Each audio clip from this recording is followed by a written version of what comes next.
Sir Kai, sana mabasa mo agad to. Ako po si John na taga Davao at kasama ko po si Jean sa kwarto habang may ginagawa kaming milagro. May kakaibang nangyari at hindi ko alam kung anong klaseng nilalang ang bumisita sa bahay ko. 2:00 ng umaga nang marinig ko ang tunog ng kuko na kumakalot sa pinto ko.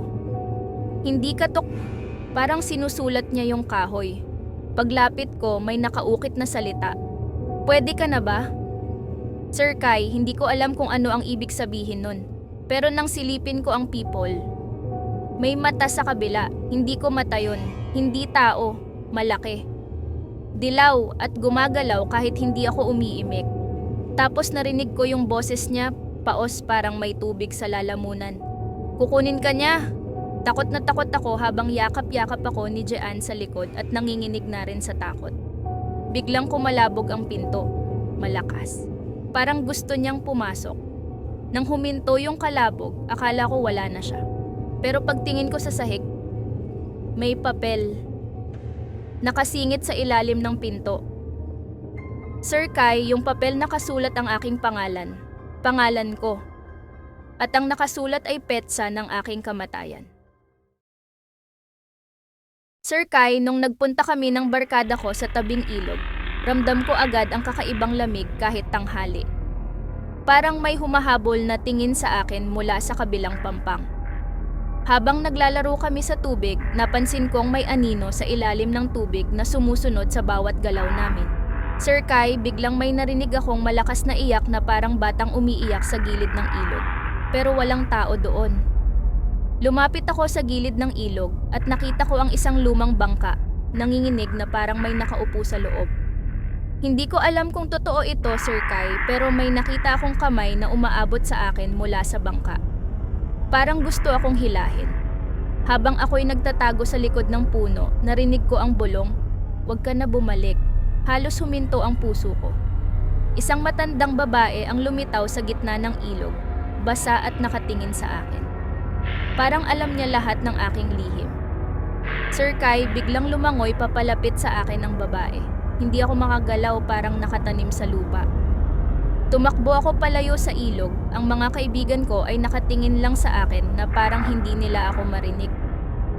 Ang babae ay nanatili sa tabing ilog. Nang nakalayo na ako, nanatili sa isip ko ang tanong, "Sir Kai, bakit ramdam ko pa rin ang kanyang tingin kahit nasa bahay na ako?" Ang pangalan ko po ay Amy, nakatira sa CDO. Sir Kai, ako'y nag-volunteer sa gabi sa aming lumang paaralan. Pagpasok ko sa silid-aralan, parang may malamig na hangin na nagmumula sa bintana kahit sarado lahat ng bintana. May narinig akong hagulgol mula sa library, parang nag-iisa pero malakas at malinaw.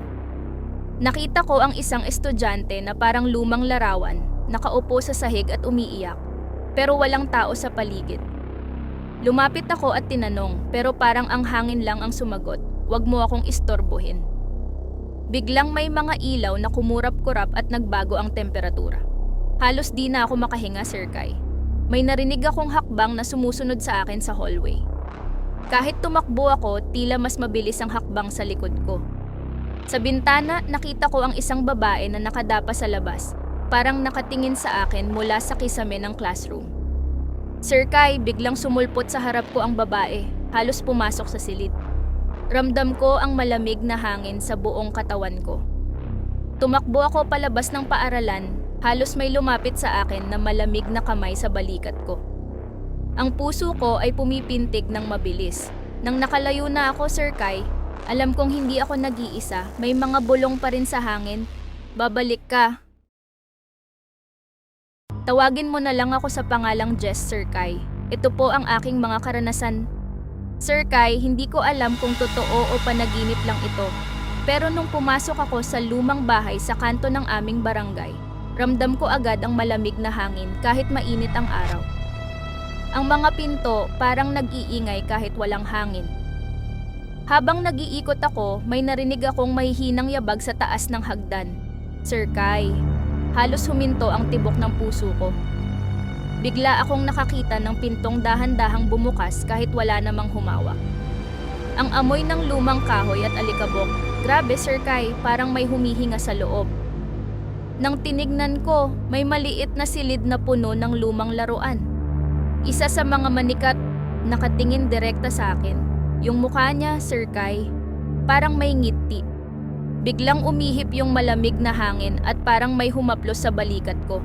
Paglingon ko, wala naman tao.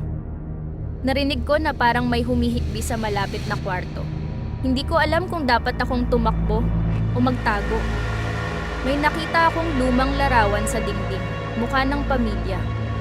Pero may isang bata sa litrato na parang nakatitig sa akin ng matalim. Habang pinagmamasdan ko yung larawan, biglang lumingon yung bata sa litrato at ngumiti. Sir Kai, hindi ko kaya. Bigla akong nakaramdam ng presensya sa likod ko. Tumakbo ako palabas pero parang sinusundan ako ng malamig na hangin at mga bulong na wag umalis. Pagkalabas ko, bigla na lang nawala yung lamig. Pero Sir Kai, hanggang ngayon ramdam ko na may nakatingin sa akin tuwing gabi. Sir Kai, hindi ko alam kung bakit ako nagsusulat. Pero mula noong gabi na iyon, hindi na ako nakatulog ng normal. Nagsimula ang lahat nang marinig ko ang boses ng babae sa labas ng bintana ko. Mahina, parang pabulong lang. Pakibukas, hindi ako gumalaw, Sir Kai. Pero gumalaw yung kurtina ko kahit sarado yung bintana. Paglingon ko, may babaeng nakaluhod sa tabi ng kama ko. Putol ang braso. Ngumingiti. Salamat sa pagbukas, sabi niya. Sir Kai, hindi ko binuksan ang bintana. Hindi ko siya pinapasok. Pero nandun siya. Tinuro niya ang dingding. May nakasulat na parang dugo. Balik mo sa amin. Hindi ko alam ang sinasabi mo, sabi ko. Pero tumawa lang siya. Tila punit ang boses.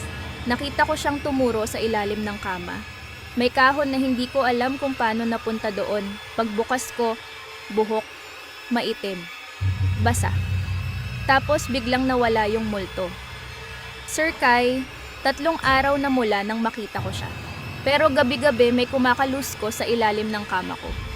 Kaya napagpasyahan kong lumipat na ng tirahan.